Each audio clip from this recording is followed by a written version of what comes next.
över hela landet drar en kollektiv noja. Det pyntas, sjungs och skickas fåniga kort. Åh Jesus, se nu vad du har gjort. För om du inte blir ifrån där är vi sluppit en högtid med tomtar, lutfisk och palmeglögg vid någon risig gran. Och som ackompanjemang får man överdoser. Swedish people are going nuts right now. Any Swedish-speaking members of our audience are going crazy right now because that's a popular Christmas song. I don't know how popular in Sweden. And I just should say this, that, as we head towards 2026, there are going to be some big changes in the show, and one of them is going to be we're instituting 1% Swedish content. So I'm not exactly sure how that will manifest itself, but 1% Swedish content seems like a thing to say, right?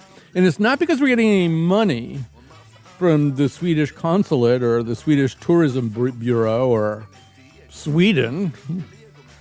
Although that would be nice if we did. I mean, it's Giving Tuesday. And so if you're Sweden, if you're a whole country, and you're listening right now, go to our website, ctpublic.org, and donate some Swedish money of some kind. I don't know. Are they in the EU? I can't remember. You would think I would know this because I walk every day with a Swedish man named Johan, and our dogs are in a relationship. He's paying for the wedding, by the way. He's got the female dog. So, and so he's from Sweden, and he moved here so that he could explain to everybody here how basically Sweden invented everything that's any good, basically. So he told me about this song. And so here's the other part. Here's the part I just have to share with you. And then we're going to get right to the calls, by the way. It's Ask or Tell Me Anything. You call 888-720-9677. Could be something about the news. Could be something that's not about the news.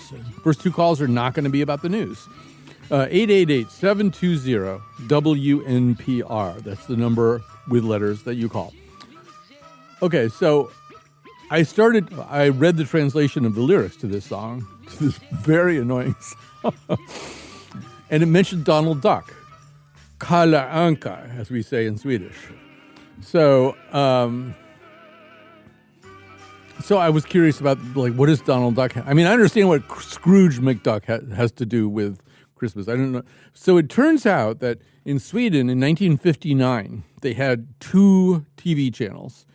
Which is, we didn't have that many more. You guys, you young folks, you don't understand what it was like, and you just sort of had to watch what was on because that was it, or not watch television. So apparently, back in 59 or 60, they started showing this thing called Donald Duck's Escapades. And so on Christmas Eve. And so people would, when they finished their dinner, but before they opened their presents, and I think they write really long messages on the wrapping paper of the presents. So it takes a long time to unwrap the presents. You have to read a short essay first that's on the wrapping paper. But anyway, they would watch this Donald Duck thing, and they're still doing it.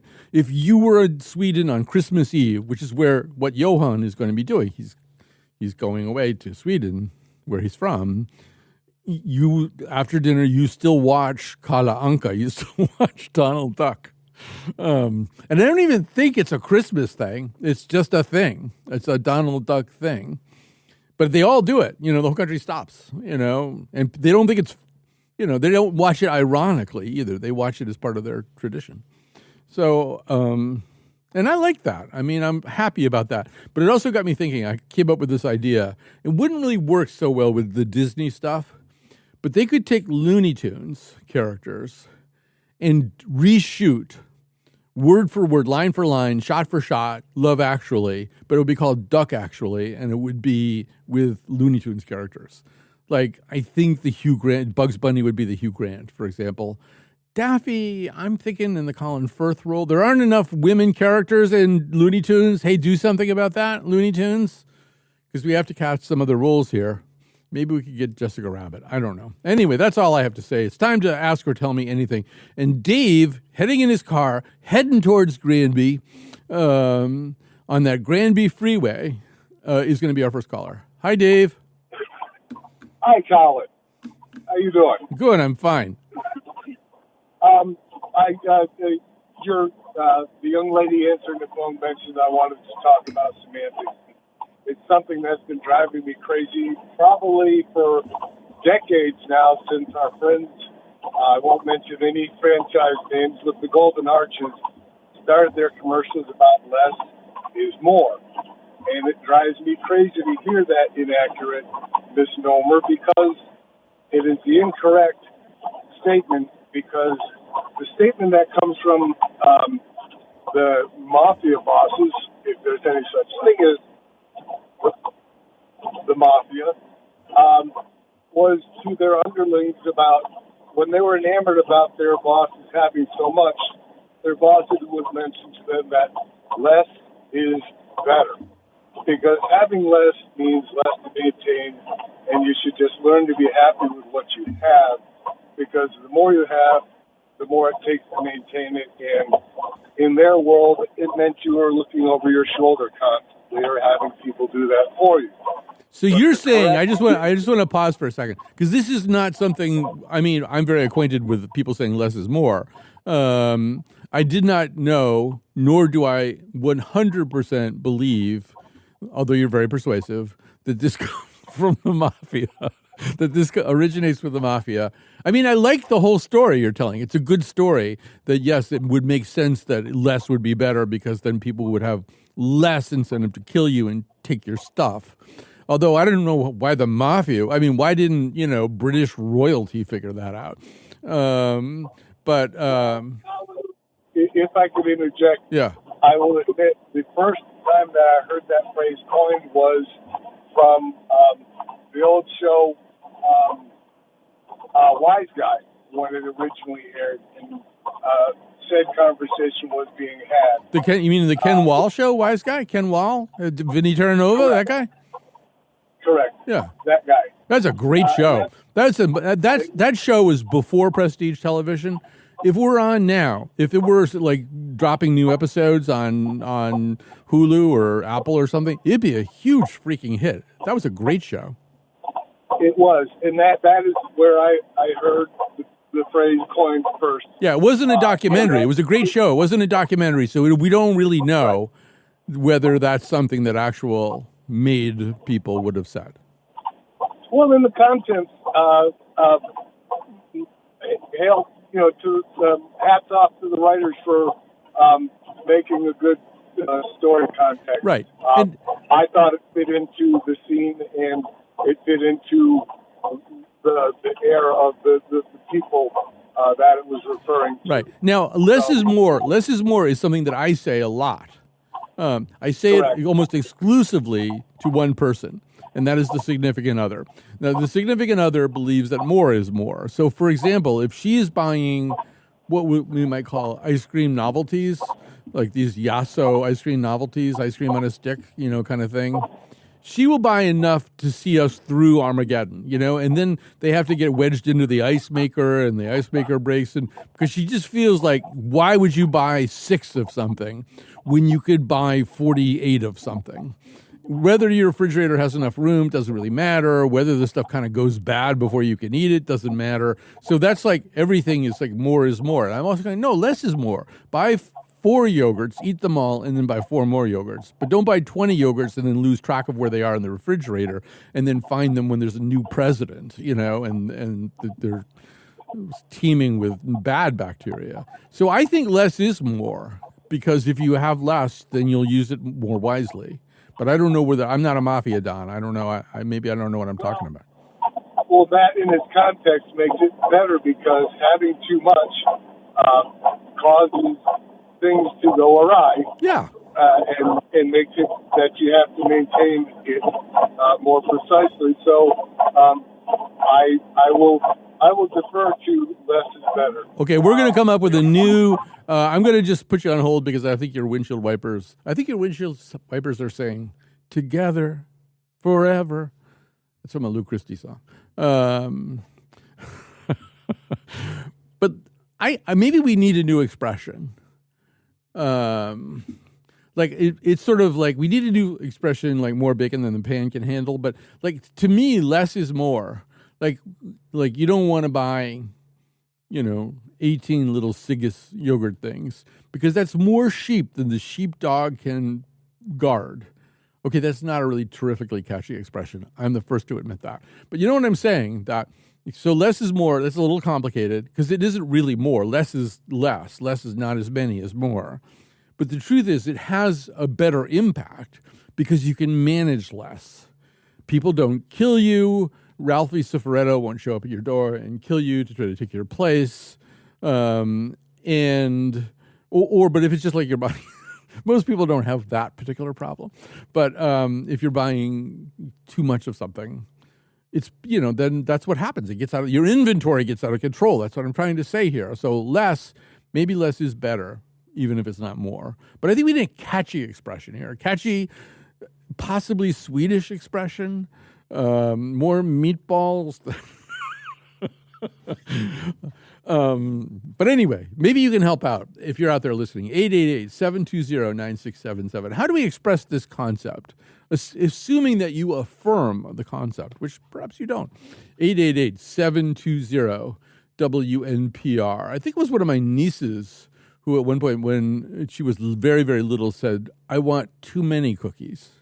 And that's sort of how most people are. They want too many cookies. All right. That's all I got. 888-720-9677.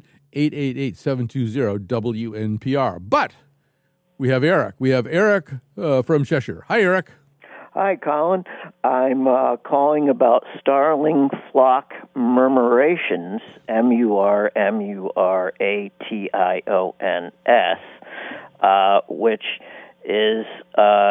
which occurs when a large flock flies as a huge mass, and where all the birds in the flock simultaneously turn and change direction, like a school of herring in the ocean. Yeah, no, and they spell out messages in Latin, in hoc signo vinces, written in black across the sky. No, I love those murmurations, and I think they did a thing this year. It might be something that we reported on, we here at CT Public, or it could have been somewhere else, but that they even have these little boat cruises down by the mouth of the Connecticut River where you can go and watch the murmurations, which I think take place, as we draw near the end of daylight. The murmurations are more pronounced. Yeah, well, we can see smaller murmurations, or I see smaller murmurations from the parking lot of our local one of our local shopping malls. Mini murmurations. Those are mini murmurations of shopping carts. Often, in the wind will blow around and configure themselves. Yeah, so I would estimate there are about 200 birds in these flocks. So these, like you say, these are mini murmurations. Mini, yeah, because a big murmuration, a full murmuration with more birds. Yeah. Yeah, and when they turn at a certain angle and the sunlight falls on them, they actually reflect that sunlight, particularly the bottom of the wings are very reflective. And I'm sure that foils predators, predatory birds like hawks. But the reason why I'm calling is that starlings are they're a cosmopolitan bird that often visits the same areas that we often visit, and engage in some very interesting displays that are entertaining to watch. Mm-hmm. So I encourage people to watch them, but it's just an awesome thing to watch this huge number of birds flying together. And really, they are. It is sometimes beautiful, this cloud of birds. And you see there's a lot of videos up on the social medias sometimes of that, too. Let me ask you this, Eric. Do you know which Lou Christie song it is in which the windshield wipers seem to say, together, forever? Together, forever? The windshield wipers are saying that. Does that have anything to do with starlings? No. I just came up in the previous call. I don't know. I don't know. All right. Well, murmur on it. Murmur on it just a little bit. Murmurate upon this question. I believe maybe I should let somebody call in. And not that there's any prizes. We will give you one free starling. People are just going to look it up, though. You can't have radio quizzes anymore. People just look stuff up. All right, let's go to Andrew and Mike, and we got Helen and Larry, all kinds of people. All right, here is Andrew from beautiful Wallingford. Hi, Andrew. Hey, Colin. How you doing? Just fine. I was listening to your conversation about less is more, and I was reminded of a quote by Antoine de Saint-Exupéry, who wrote Le Petit Prince. Oui. Yeah, and he was also an airline pilot. Yes. And he said that perfection isn't achieved when there's nothing left to add, but when there's nothing left to take away. I like that. Especially when designing an aircraft, you have to do the minimum. You can't weight it down. Right, exactly. Yeah, those hand weights, they got to go. I like that. It's sort of akin to, supposedly Rodin or somebody said that he would take a block of stone and cut away everything that wasn't an elephant, Exactly. That kind of thing. So, so the less is more, because if you got stuff that's non-elephant hanging around in your sculpture, then you haven't. So I like where we're headed. I think, Andrew, you've made a positive contribution. I appreciate that. And speaking of positive contributions, it is Giving Tuesday. Maybe think about going to ctpublic.org. Click the donate button, make a donation. See how I did that so seamlessly, though? All right, let's go to Mike. Mike has an anecdote. I believe Mike has an anecdote. Mike? Yes, I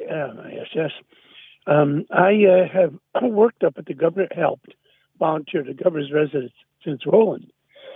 Every governor has their own style. Yep. And I have to say, politics aside, whatever everybody thinks, it's up to them. But Governor Lamont has a certain style, quite different from Morel, certainly Roland, and certainly Malloy. Yeah. They all had their own style. They were all great. But I had to tell you, it's really something to see what he's done with that house. Now, we're going to make it easy for you. We've got shuttles this year. Hartford Blooms, I've been involved in it. We managed to finance shuttles for people. It's very hard to park up there. You don't park on Prospect. Remember how you used to park on Prospect to go to the governor's residence? Well, I don't do that, Mike, because I can walk to the governor's. I live a block and a half, less than that for the governor's mansion. Come up and not that I get invited there very much.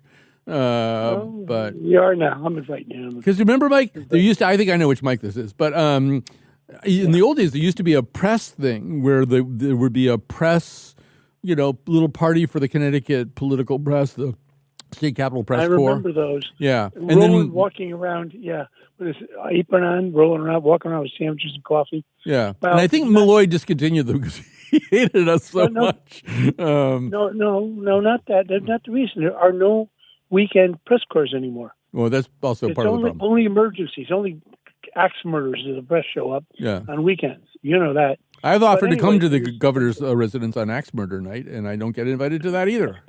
Halloween. So you like what Ned's doing anyway? You like how things are going there? Well, the house, I don't want to talk politics. I'm just telling you that he does a very fine job. Again, it's quite different than the others.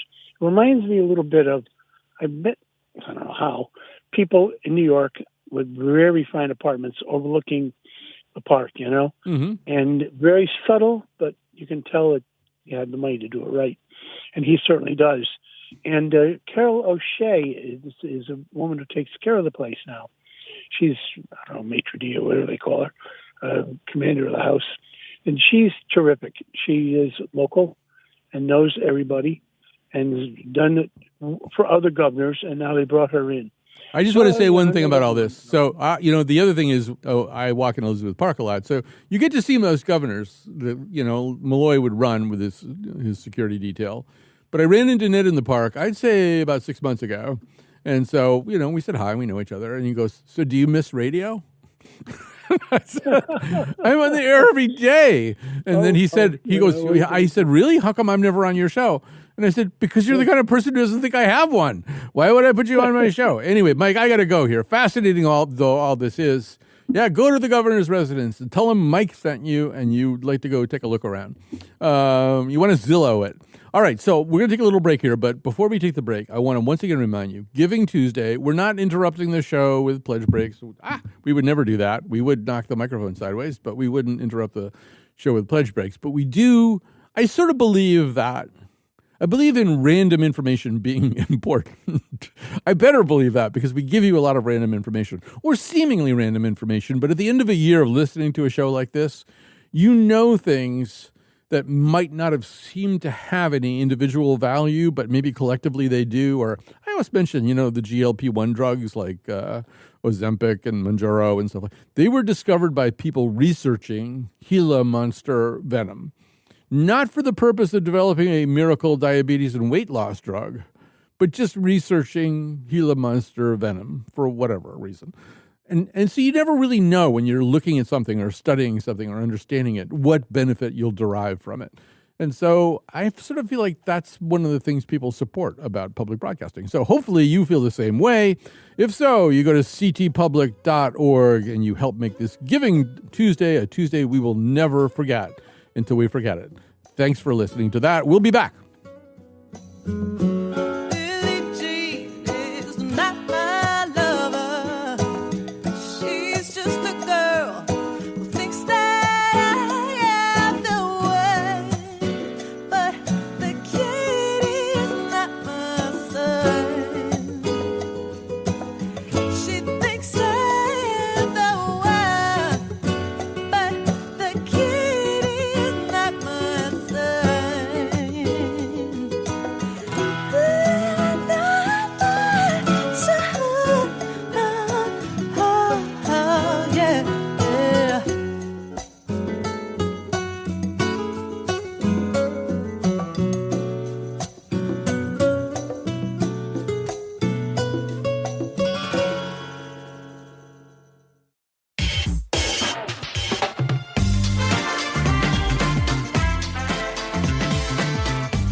Me too. I've been living in a brand new world since this morning. All right, and in this brand new world, you'll be calling me at 888-720-9677. It's Ask or Tell Me Anything. There's no rules about what topics you bring up. 888-720-WNPR. We got a couple of people on the phone. I do have to say something, though. It's going to sound a little bit critical, which is that Nancy called in. I had asked a question about the windshield wipers saying "Together Forever." And she thought, first of all, I couldn't remember the song that does that, but which is incorrect. I do remember the song that does this. Unless the windshield wipers just say "together, together, together." Maybe that's what they say. But and then she said it was "Say a Little Prayer," the Burt Bacharach song, which I wouldn't have it. And it is true that the hook is "Together forever, we never will part." But that's what I was thinking of, and what somebody would have won a free starling, a live starling, a build-your-own murmuration starter kit. The answer I was looking for, I believe, was "Rhapsody in the Rain" by Lou Christie. But there's no winner today, except possibly a starling who will not have to go to anybody's home. All right, we're going to go back to the calls here, but we have them, and so we talk to them. And here's Tony. Tony is here to talk to us about Less is More, I believe. Hey, Colin. Hey.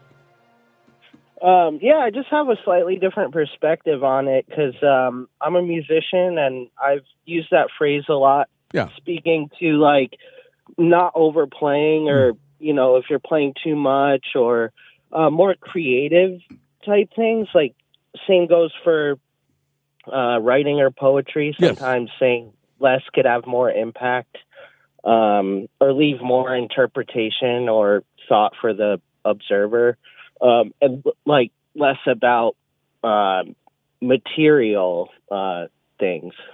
Right. No, I think that's a great point. And do you find, though, I know I'm not trying to lead you into any kind of trouble, I promise, that the people who say that are not necessarily the people who practice what they say? I mean, like one of the things, my mind jumps to Faulkner, who said, he didn't say less is more, but he said a version of it was, he said, murder your darlings, meaning if there's some turn of phrase, some imagistic use of language that you're especially proud of and fond of, that you should suffocate it and get it out of your copy. Now, there's no indication that Faulkner ever followed that advice about his own work.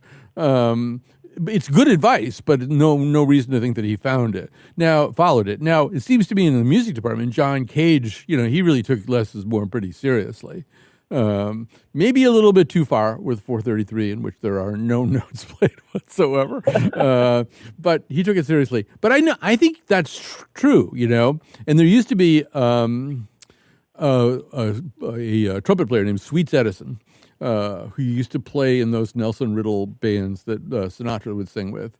And there was a story that Sinatra would let Sweets play one of two solos. One of them was beep, and the other one was beep, beep.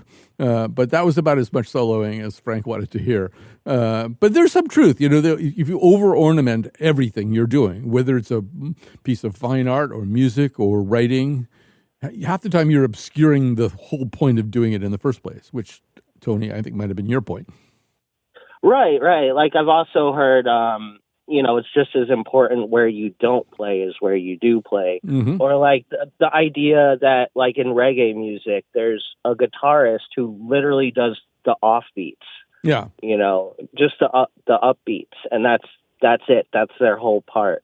Or like same thing with funk. There's like Parliament Funkadelic. They had like 20 people on the stage when I went to see them. And many of the people had such a minimal little part that they were doing. But that's so George Clinton. Yeah, that's a George Clinton thing. You get 20 people on stage and you don't let them do too much except, exactly when you want them to do a certain thing. Yeah, and if they were all showing off like the potential of how many notes they could play and what they could really do, it would just be a mess of noise. So in that context, I think less is more applies in that context way more than like in terms of material possessions. Because like in the material world, I would disagree that less is more. Like I just to be honest, I'd rather have more money than less. All right. For example. What if we were spirits living in the material world? Oh, that's a good question. That's actually a Police reference, not to the people coming to but that's a song of theirs. And you're right, Bootsy Collins, the Hemingway of the bass, a model of restraint. Yeah. All right, we have to move on here. We have to move on specifically to Nadine, who's going to be helping us with our 1% Swedish content project. And so here she goes. Hi, Nadine. Hi, Colin. How are you? Good. Oh, you're this Nadine. Oh, I know which Nadine this is. This is the Nadine. Yes, the OG Nadine. OG. So here's your 1% Swedish. Yeah. We saw a great movie over the weekend with my favorite Swedish star. Stellan Skarsgård. Yeah. So I highly recommend the movie. It's called Sentimental Value. Yes, playing it real art ways. Actually, I think Robin Doyen-Aiken, who answered the phone, I think she was planning to see that movie. I don't know if she succeeded in doing it. Oh, it's so good. She did, okay. It's so good.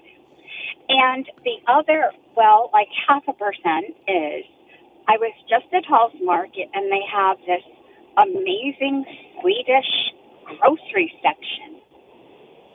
Swedish what section? Grocery section. Poultry section?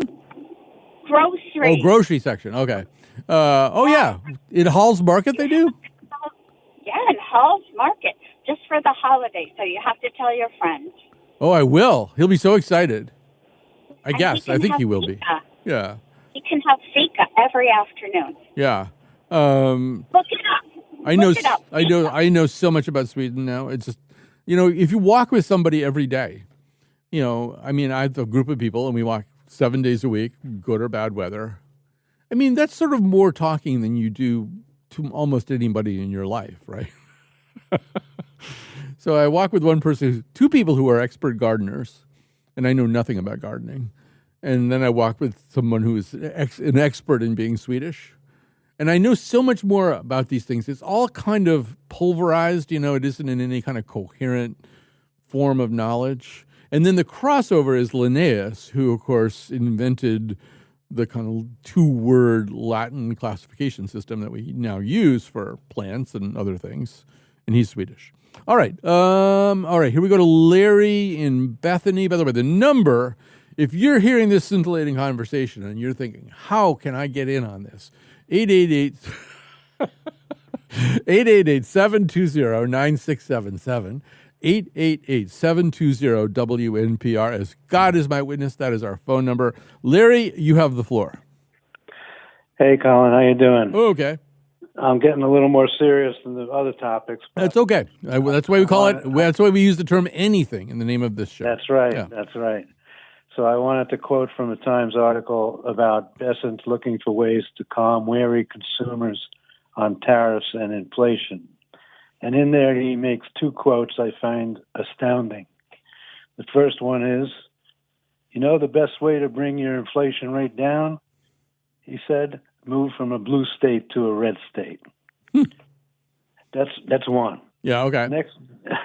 I mean, actually, I would just say about this that an article of the Trump administration, and a characteristic of the Trump administration is a complete backing away from the notion of being the government or the president or the Treasury Secretary of everybody. Oh, yeah, exactly. But if we did what he just said, we'd turn them all purple, and that might backfire. That's right. The other quote, here's the other quote. This one is word salad.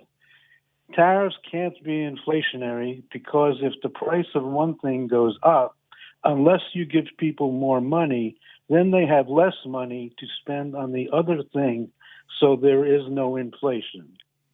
Well, if he's going to throw all of that complicated economic theory at us, I mean, we have to just genuflect and admit our own frailties. It sounds like something else. It sounds like nonsense. It really does. It does sound like, it sounds like Smurf talk or something. Exactly. So that's for the rest of your audience to consider. Here's our representative secretary of Treasury. Well, it was announced. Was it announced today, or did I just catch up with it today? That Costco is now suing. I guess they're suing the federal government for their losses caused by tariffs. And I don't think they're the first company to do that, too. I mean, I'm not exactly even sure how you. I mean, I'm sure that's true that they are selling less or having to price things higher and causing a lot of trouble for themselves and their customers. But that's sort of an interesting thing, even as the Supreme Court is considering whether tariffs are even the purview of the President of the United States, which, when you listen to the oral arguments or even say, I don't know, look at the Constitution, it doesn't seem like they are. So you've sort of got that happening, and then you've got all these companies suing the tariffs that exist, whether they're legal or not. Anyway, thanks for calling in about that. And I have to think about that second thing, because it really is sort of a Smurf talky thing. But what are they saying? They're saying you're going to spend so much buying, a Crown roast that you will not be able to spend a lot of money on potatoes. So that's counterinflationary. I think that's the rationale that's being invoked here. All right, so we've got lots of room and time for you. The number is 888-720-9677, 888-720-WNPR. Don't I seem like a fun person today? Don't I seem ebullient and full of confidence? It's because I just came from therapy. Therapy is good that way. It gives me at least a temporary sense that I have a handle on things. All right, so feel free to call in about anything, ranging from 1% Swedish content to something that hasn't been brought up yet. I'll give out the number one more time. We'll take a break, and we will come back. The number is 888-720-9677, 888-720-WNPR. Don't forget that it smells like Teen Spirit, and it's Giving Tuesday. Those are unrelated conditions. So go to ctpublic.org, click donate, make a donation. Thank you.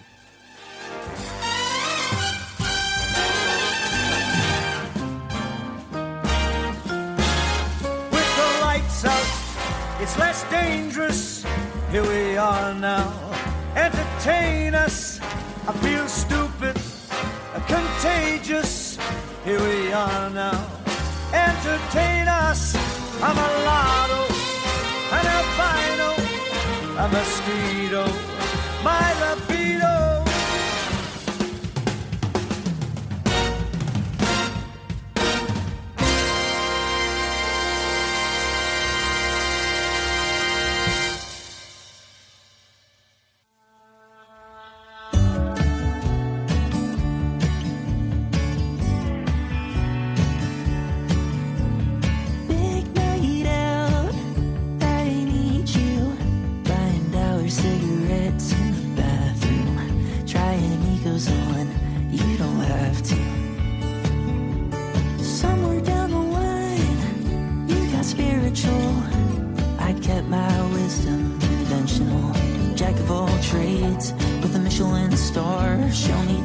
like songs on bass guitar. Talk it down, you know you earned it. Cocaine hobbies turned to cocaine jobs. You quit putting in the hours, so they laid you off.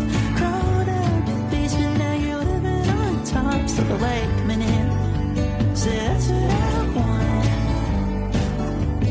That's what I want. That's what I want. All right, it's time to come back. That's Cocaine Jobs by Caden Wemple. That's the name of that song. It doesn't really sound like a song that we've called Cocaine Jobs. I like it anyway. That's the Maestro's Choice. Dylan Ray's our technical producer, often picks out the song that comes into this little segment here, and that's what he did today, and he's actually the technical producer, which I just said. And then Robin Doyen-Aiken, our boss, our wonderful, adorable, smart, multi-talented boss, Robin Doyen-Aiken, is screening calls today. And this is an overall production of Lily Tyson Quality Entertainment Productions, which I don't love everything that they do, but it's very. They're actually doing Generation Gilmore Girls. That's our new podcast about the Gilmore Girls. One of my favorite television series. It's about some girls who live in Gilmore, Connecticut, maybe? I'm thinking. It's anyway, if you love Gilmore Girls, you're going to love this podcast, all right? So make sure you check it out. Okay, what else do I have to say? Okay, first of all, it's Ask or Tell Me Anything. And we have people calling up right now, 888-720-9677 or 888-720-WNPR. Jennifer, hang on. You too, Sean. One thing I just quickly have to tell you, I bet you I could do this from memory without having to look at any notes. So, except for the part about how we order tickets. So we are doing our annual Christmas special. And the reason I'm laughing is because when it came up, I said I refused to do it. And then they said, no, you have to. And now I'm glad we're doing it. We do a Christmas special, a holiday special. We will be celebrating both the Christmas spirit, also the New Year's spirit, and the Kwanzaa spirit, many spirits. And we have a terrific lineup. We've got the Shinolas, Jim Chapdelain's excellent band, Steve Metcalf, LaTanya Farrell, Matt and Atla de Champlain with their jazz quartet coming in to do some jazz vocal songs. And it's going to be great. It's at Watkinson School in their Foisey Auditorium Amphitheater. It's on Thursday at 7 p.m. And there's something that you would do to get tickets, but I don't know what that is. And I can't seem to get my tablet open. Yeah, I see it now in the Slack now. ctpublic.org/Colin, and you're going to get some tickets that way. Or you'll just get me. I don't know. Maybe you can, for $15, I don't know what I would do actually. But yeah, so it's $15, which is really cheap, and it goes to the scholarship fund of Watkinson. We don't keep any of it. And, a good time will be had by, I'm going to guess 78% of the people who go are going to have a good time. Just ballparking it. All right, so that's all the things that I have to take care of. Let's go to Jennifer, who's on the road somewhere. Oh, here it is. Are you ready? Are you ready, Jennifer? This is your walk-up music. Yeah. Okay, here we go. Ready? I went to school with 27 Jennifers. That's Mike Doughty. That's pretty good. All right. Explain what your point is today. Okay, so I wanted to remind you there's a vocabulary word for less is more, which is minimalization. Is that really? Is it though? Is it? Yeah. That's my idea of contributing to the conversation. Well, minimalization, is that what that really means? It means less is more? Yeah. Okay. It doesn't sound like a very good word, though. Is that a word there are cultures that really celebrate it, like Japanese cultures. Yes. Their aesthetic really celebrate it. Yes. Absolutely. So, if you're thinking American cultures, we kind of celebrate excess, but other cultures don't. Yes. I mean, I think that's absolutely true, that there are pervasive aesthetics in certain kinds of culture. And I think for Japan, it's also, their birth rate is plummeting these days, but it was a very small and very crowded place for a long time. And I think it might have just made sense also just not to have so much stuff everywhere. Well, even when they weren't overcrowded and it was an ancient culture, they celebrated, like the single flower and the single vase, that kind of thing. You know what's sort of odd about that, though? And so I speak as somebody who went to Japan, and I had just a wonderful time there and kind of got to know the people, I think, in a little bit past the superficial way. But they do have this incredible culture of gift giving. Like you give a gift, like at the end of this, I would give you a gift, for having called in with such an interesting point, and it would be really elaborately wrapped. And like, I don't know, how can they do, like they do it all the time. Almost every social interaction that you have could occasion the necessity of one of us giving a gift to the other, an elaborately wrapped present. So how do they do that and not wind up as hoarders? They must just re-gift a lot. I don't know how they do that. They also do a lot of shopping, but it's a lot of window shopping, because when I was there, everybody was shopping, but nobody bought anything. Yeah. It was a lot of window shopping. But the other thing I wanted to offer is catchphrases. Yep. So if you want to kind of get one that almost rhymes, is less is best rather than less is better. Yeah. Less is best. Less is Almost best. rhymes. Less is best. Less is better. More is better. Less is more. I don't know. You could say less is best. And then the other one is just enough. See, I like just enough. That just enough really does say it. I think you should copyright that right now. Just enough is, that actually makes the point better than less is more. Get just enough. Yeah. Not in excess. It's the philosophy I use as a physician, which is prescribe just enough medicine to fix the problem, not more. My old primary care physician used to say, most medical conditions resolve themselves, except the last one. Anyway, thanks for your call, Jennifer. You sound like a great doctor. I'd be happy to see anybody who believes in just enough. I think just enough could become a movement, actually. All right, here we go. We're going to go to Sean. Actually, Sean is bringing up something that I have noticed myself, too. But Sean, go right ahead. Hey, thank you very much, Colin. Hey, it's Sean. So in college, football's big around Thanksgiving, and Connecticut football, we've always had great teams. And, the NCAA made that move to have a true college champion. And I think there's opportunity here in Connecticut. Instead of having individual, I think there's like 6 different state titles, like SS and M and M, L and LL. Is there an opportunity? Some of those sound like Tinder profiles or something, but must be into SSMNL and T and B. Into LNL and M&M, and that's right. So is there an opportunity to have the best of each division play each other and come up with a real true champion for Connecticut? Like is it going to be St. Joseph's? What would happen if Greenwich played Daniel Hand? You know what I mean? Those two teams are at the opposite, but I think it would make for a really, really, really great game and actually showcase the talent and the best of the best that we have. Well, actually, my alma mater, Yale, is played in the first game against Youngstown, Ohio State or something. It surprised me. I saw it. Yeah. I saw the outcome. But what they were playing in is called the Football Bowl Subdivision, which first of all sounds kind of generic, like Football Bowl. That's the name, Football Bowl, Football Bowl Subdivision. But it also found sense like this very restrictive development, with an HOA that says, both wheels of your garbage can have to be in the road or it's not considered a catch or something. It just it seems like a place where you would go live, the Football Bowl Subdivision. It sounds like a really stupid name. Can't they call it the Sean Cup or something? They could call it that. I'd be more than happy. Hey, I went to Guilford High School, okay. We weren't always a great football team, but that's going back almost 40 years ago. You had leather helmets and stuff. Yeah. I think we did. I liked your previous caller's title of offering, so I'm going to throw out a second offering, not to monopolize any time, but my son and I were talking about this recently. He's 23 now. We were talking about the culture of sugared cereal and cartoons on Saturday mornings, and you might recall, for me, it's the Sleeve Stacks, it's Law of Justice, it's Arthur Fonzarelli making cameos on Scooby-Doo. Is the culture of Saturday morning television, does that even exist anymore? I don't see it. The sugared cereal thing, or people gaming. I'm not sure exactly what they're doing.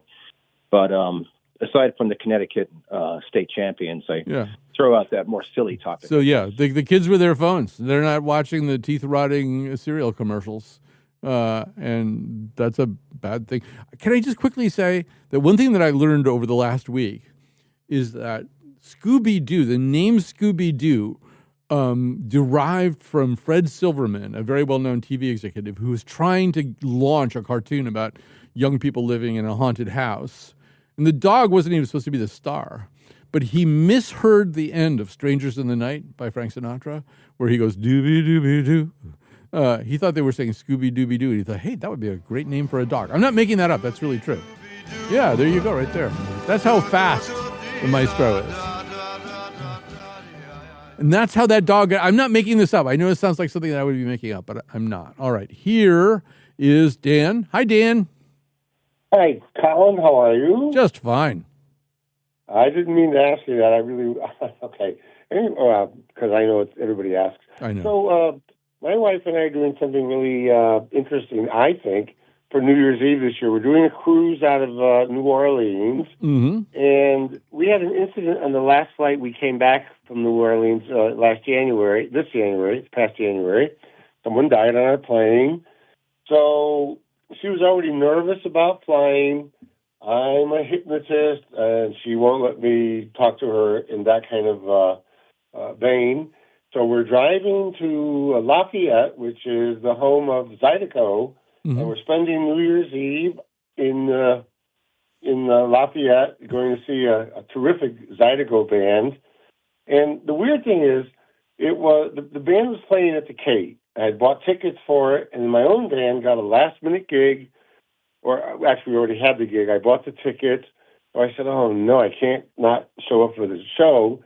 So I'm not sure where this is going. I don't know where it is. I think the most interesting part of your story right now is that you're a hypnotist, but your wife won't let you do anything with her that is even resembling hypnosis, right? That's what you're saying? Exactly. Yeah. Exactly. We could have a long, I mean, I'm out of time, but we could have a long conversation about that. It's sort of, it's like the cobbler's children who don't have shoes. It's the hypnotist's wife who just has to be stuck with her anxiety about being on a death airplane because she doesn't really want her husband to hypnotize her. And, I think that might be a good practice. It might be just sort of a good idea. I don't think couples should hypnotize each other. I haven't given this a lot of thought or any thought until about 2 seconds ago. But I think even if you know how to hypnotize your wife, you shouldn't do it. And I think she thinks so too. And because I told her to, I said, when you wake up, I'm going to snap my fingers. You're going to wake up and you won't want your husband to hypnotize you. All right, I'm all done. Thank you for listening.